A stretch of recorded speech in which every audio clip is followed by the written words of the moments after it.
Magandang gabi mga kaengkwentro. Ako po si Randy at ito po ang aking kwento. Mailap ang pag-ibig sa akin. Hindi naman po ako pangit at mayroong magandang trabaho.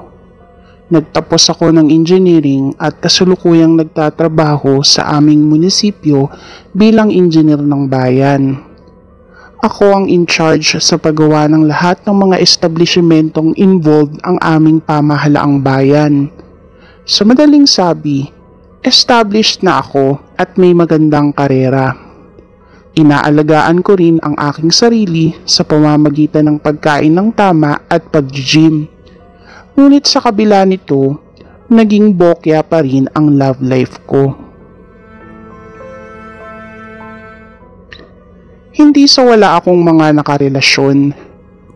Sadyang wala lang nagtatagal sa kanila. Marami akong naging girlfriend at never din akong naging salawahan. Masasabi ko namang naging mabuti akong kasintahan bagamat hindi naman ako perfect. Sa una, smooth naman ang lahat. Subalit kapag usapang kasal na o kapag napagdesisyonan na naming magsama sa isang bahay, saka lang lumalabas ang problema. Noong una itong nangyari sa aking first love na si Anita, akala ko ay nagkataon lang. Naging kasintahan ko noon si Anita sa loob ng 5 taon, kaya naman siya ang unang babae na inalok ko ng kasal. Okay naman ang lahat. Planado na ang magiging buhay ko sa kanya. Subalit 1 buwan bago ang aming kasal, naaksidente si Anita. Paggising niya, nawala na ang alaala niya ng lahat ng aming pinagsamahan. Nagkaroon siya ng amnesia mga kaengkwentro. At kahit pa ginawa ko na ang lahat upang maalala niya ang pag-iibigan namin, hindi na naibalik pa sa dati ang memorya niya. Napilitan akong pakawalan si Anita kahit labag sa kalooban ko.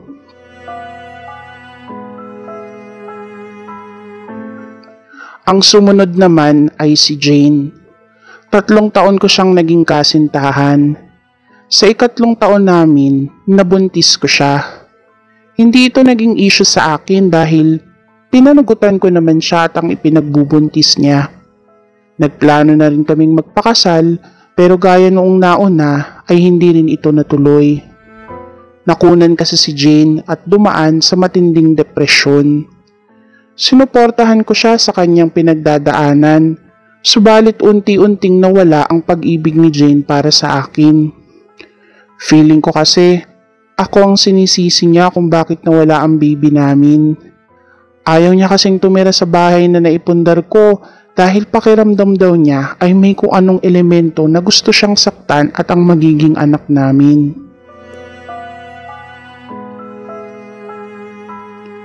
Nung una, syempre hindi ako naniwala. Sabi ko sa sarili ko baka epekto lang iyon ng depresyon ni Jane sa pagkamatay ng baby namin. Subalit nang naulit pa ito ng 3 at 4 na beses, doon na ako kinabahan. May kung anong masamang elemento ang pumipigil sa akin upang ako ay makasal.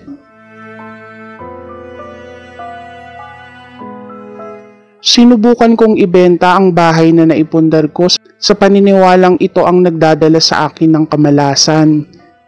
Naibenta ko naman siya sa mataas na halaga dahil quality materials naman ang ginamit ko sa pagtatayo ng bahay at strategic din ang lugar na may potensyal sa pagbibusiness.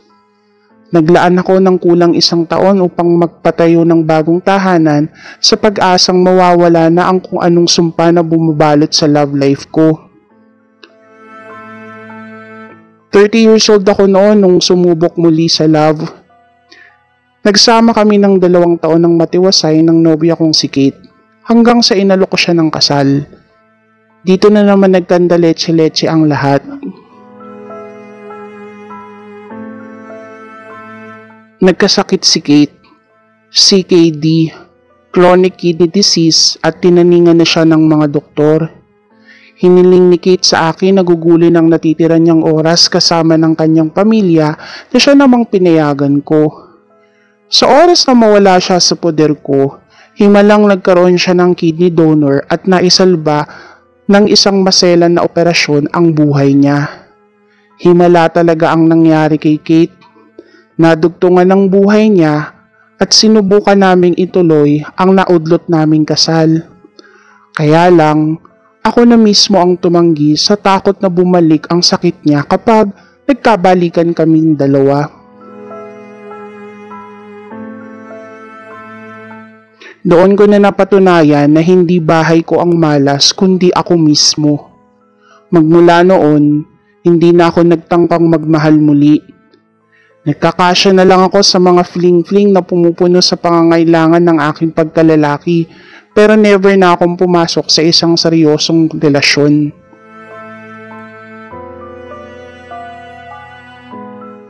Nung minsan, isinama ako ng kaibigan ko sa Mount Banahaw para mag-hiking.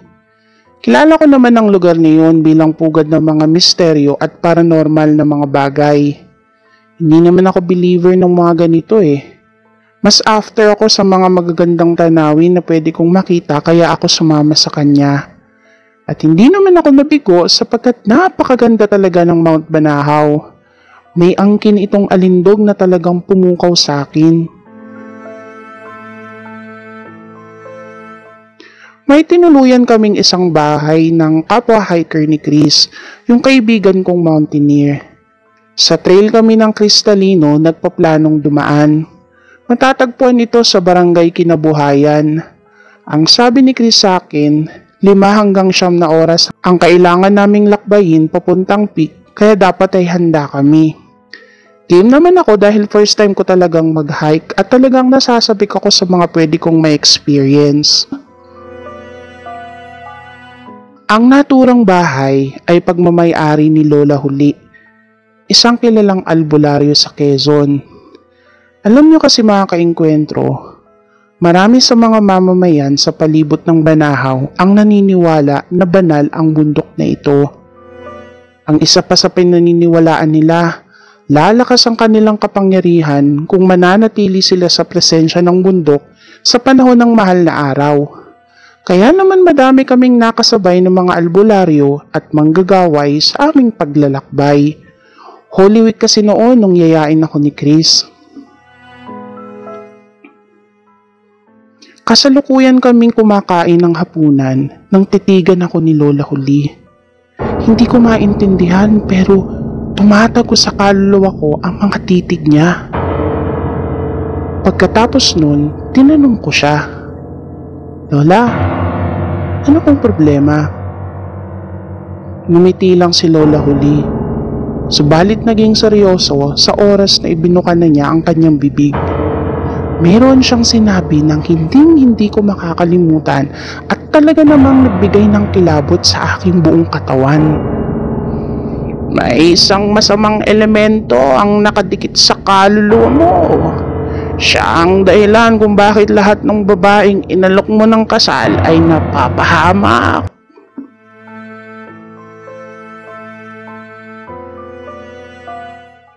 Sobra talaga akong kinilabutan sa winika ni Lola Huli. Paano niya nalaman ang istorya ng aking buhay pag-ibig? Wala akong pinagsasabihan noon kahit na sino. Kahit kay Chris ay inilihim ko ang specific details sa kung bakit hanggang ngayon ay single pa rin ako. Ang alam lang niya, nagbe-break lang kami ng kusa ng mga nagiging ex ko. Hindi ko sinabi sa kanya ang mga kakaibang sirkumstansya sa kung bakit hindi natutuloy ang lahat ng pinlano kong kasal. Kaya't paano nalaman ni Lola Huli ang tungkol doon? Doon na ako nagka-interest na tanongin ng matandang albularyo tungkol sa pinagdadaanan ko. Hindi naman ako nabigo dahil binigyan niya ako ng eksplanasyon na naging dahilan upang lalo akong humanga at maniwala sa kanyang kakayahan.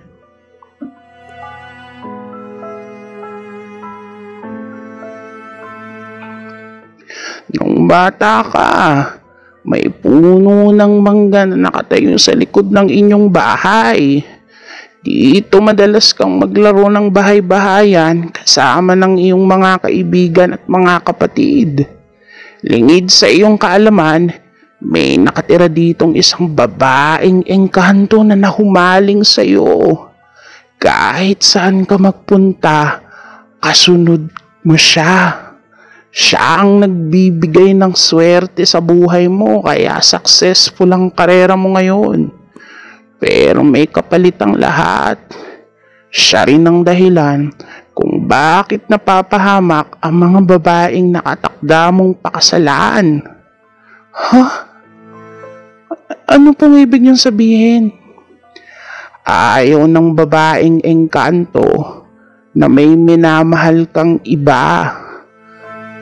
Ayaw niya na mag-asawa ka dahil sa paniniwala niya ay pag-aari ka niya. Lola, paano po mawawala ang kapit ng engkantong to sa buhay ko?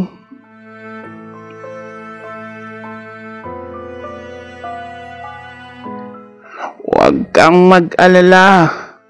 Tutulungan kita.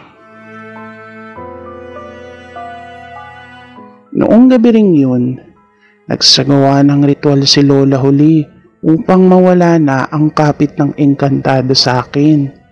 Ngumuya siya ng nganga habang sinasambit ang mga dasal na animoy nasa salitang Latin at hindi ko maintindihan.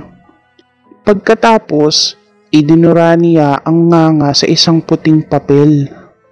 Ang nakakapagtaka, kulay itim ang naging kulay ng laway niya imbis na pula.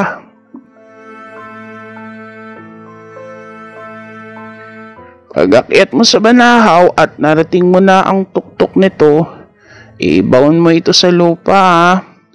Pagbaba mo, mawawala na ang sumpa ng engkantado sa iyo.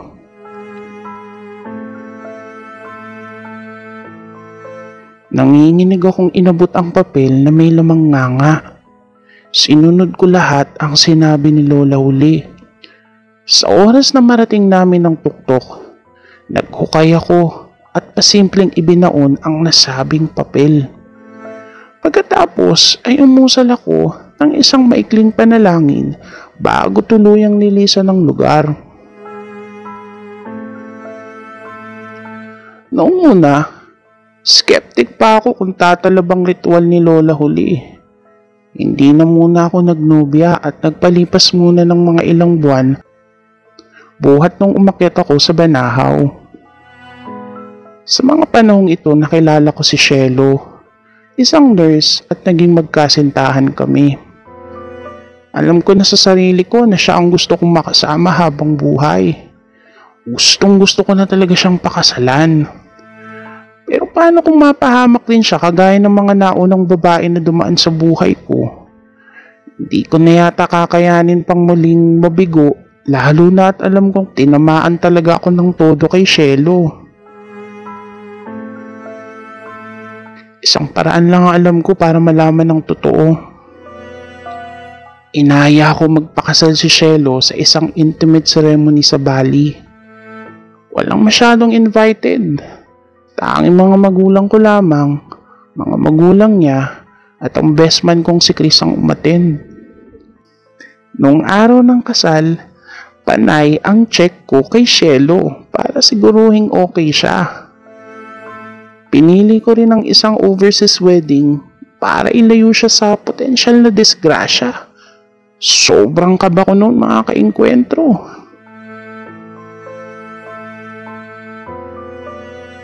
Awa ng Diyos ay naikasal kami at ngayon ay nagse-celebrate na ng 10 taon naming anniversary.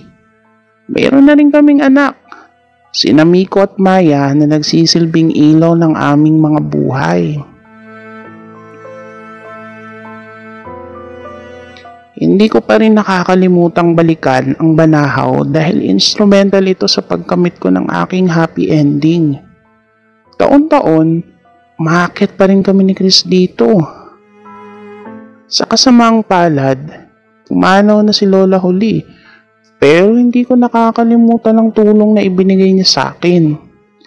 Scholar ko ang isa sa mga apo niya at laging nakahandang tumulong sa pamilya ng kanyang nag-iisang anak. Itinuring ko na ring kapatid si Raquel. Napakalaki ng utang na loob ko sa nanay niya kaya hanggang ngayon hindi ko siya pinapabayaan. Pinangako kong aalagaan ang kanyang naulilang pamilya. Hanggang dito na lamang po at maraming salamat sa pakikinig ng aking kwento.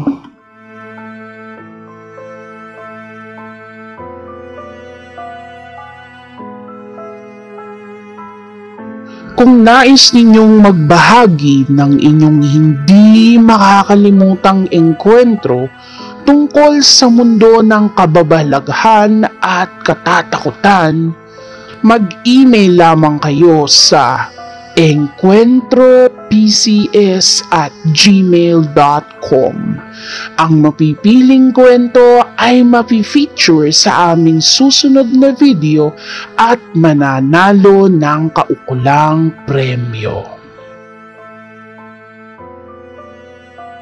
Huwag niyo rin kalimutang mag-like, share at subscribe sa aming YouTube channel para sa mas marami pang engkwentrong kilabot at hilakbot.